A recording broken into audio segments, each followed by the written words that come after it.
Hindi to relasyon, ate, ha? Ay, hindi pa. Hindi relasyon. Sa pinakita sa akin sa baraha, hindi third party. Malinaw. Pera ang dahilan.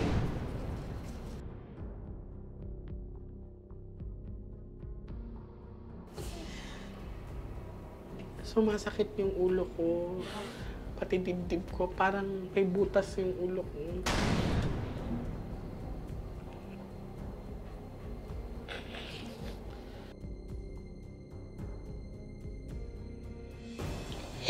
Mahal kita, Lopang. Ito ano ba sa amin? Nasisira na ulo ko. Araw-araw pinagkakanan.